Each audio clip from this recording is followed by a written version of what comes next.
Dans cette vidéo, je vais aborder la question du don de guérison, que je trouve être vraiment le plus merveilleux des dons. Tous les dons sont merveilleux, mais celui-là me semble plus...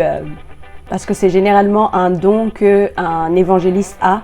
Et ceux qui me connaissent un petit peu savent que j'aime beaucoup les évangélistes et leur amour pour les âmes perdues. Donc qu'il s'agisse du don de guérison dans le cadre d'un ministère de guérison ou en dehors du ministère, parce que nous sommes tous appelés à guérir, Ce n'est pas spécifique à l'évangéliste.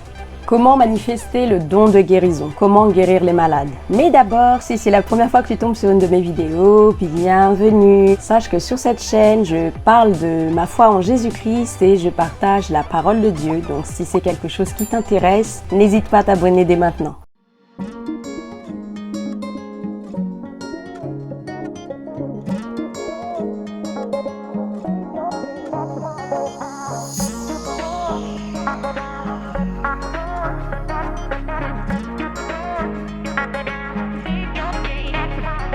La première chose que j'ai envie de te dire, c'est qu'il y a beaucoup de grands hommes et de grandes femmes de Dieu, notamment des évangélistes, Reinhard Bonnke, Kathryn Kuhlman, qui ont eu des ministères puissants de guérison et gloire à Dieu. Ils nous servent vraiment d'exemple, mais nous ne devons pas être des copies de copies. Jésus-Christ doit être l'ultime exemple. Il est le standard, le modèle parfait que nous devons chercher à atteindre. Et quand on regarde à Jésus, on voit que la vie de prière est le fondement, la fondation d'un ministère de guérison.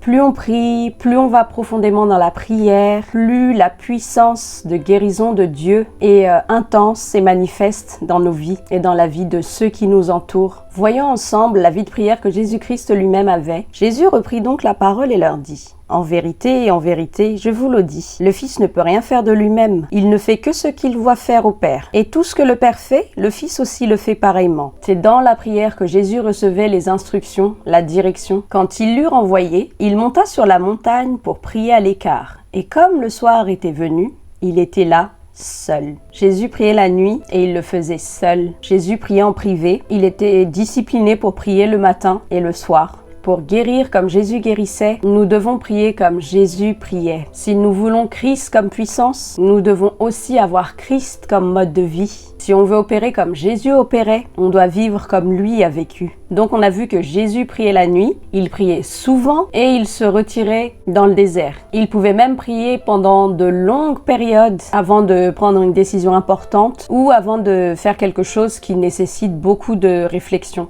En ce temps-là, Jésus se rendit sur la montagne pour prier, et il passa toute la nuit à prier Dieu. Quand le jour parut, il appela ses disciples, et il en choisit 12. Il a passé toute la nuit en prière pour choisir ses 12 disciples, parce que c'est une décision majeure et qu'il ne voulait pas passer à côté de la volonté de Dieu. Si on veut guérir comme Jésus, je le répète, on doit prier comme Jésus. Plus on passe du temps dans la prière, plus on devient fort en esprit. Il n'y a pas de substitut à la vie de prière. On ne peut pas lire des livres sur le sujet et s'attendre à recevoir la puissance de guérison, ni même juste en regardant des enseignements sur YouTube, même s'il s'agit de ministères de guérison. Et je précise que je parle dans le cas où tu as le don de guérison, qu'il est déjà là.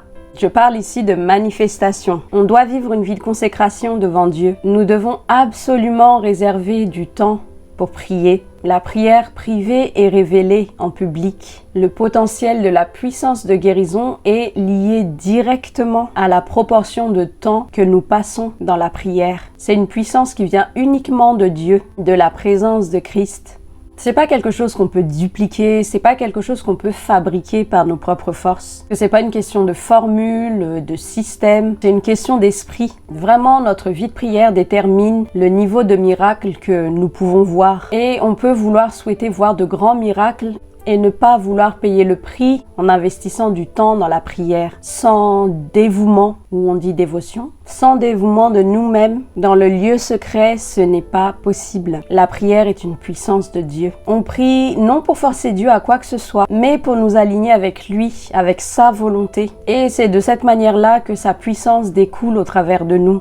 Bref, si tu as soif de voir plus que des maux de tête guéris, si comme moi tu as soif de voir des gens se lever de leur fauteuil roulant et marcher, des gens se relever de quelque chose qui aurait dû les tuer, des aveugles retrouver la vue, des muets qui parlent, tous ces miracles peuvent être une réalité et ça commence dans la prière. Sans cette vie de prière, sans ce mode de vie, il n'y a pas de puissance. Tous les ministères d'ailleurs, pas que celui de la guérison, est un débordement de cette touche de Dieu dans nos vies. La question est, es-tu rempli du Saint-Esprit par la prière? La prière est la clé pour le don de guérison. Je vais maintenant prier. Si tu veux manifester le don de guérison, lève simplement tes mains comme ça et prie avec moi. Seigneur, je prie pour que mon frère, ma sœur, la personne qui regarde cette vidéo, reçoive et manifeste le don de guérison. Seigneur, tu nous as oints pour guérir les malades. Seigneur, c'est toi-même qui as mis ce désir en nous d'être utilisé pour briser la maladie, pour briser les œuvres du malin, d'aider ceux qui sont dans la souffrance. Conformément à ta parole, Seigneur Dieu Tout-Puissant, utilise mon frère, utilise ma sœur comme canal du ciel pour démontrer ta puissance sur la terre, ta puissance de guérison. Utilise-les, Seigneur, pour toucher, pour guérir tous ceux que toi-même tu as mis sur leur chemin et que tu mettras encore sur leur chemin. Que la maladie soit brisée, que les œuvres du malin soient détruites par ta puissance au travers d'eux. Donne-leur, Seigneur, d'avoir cette discipline de prière que Jésus-Christ avait, que eux aussi puissent recevoir tes instructions et que ta puissance de guérison découle en eux par la prière. Au nom puissant de Jésus-Christ. Amen. Soyez bénis et je vous dis à bientôt dans la prochaine vidéo. Sometimes on this journey, I get lost in my mistakes. What looks to me like weakness is a canvas for your strength. My story isn't over, my story just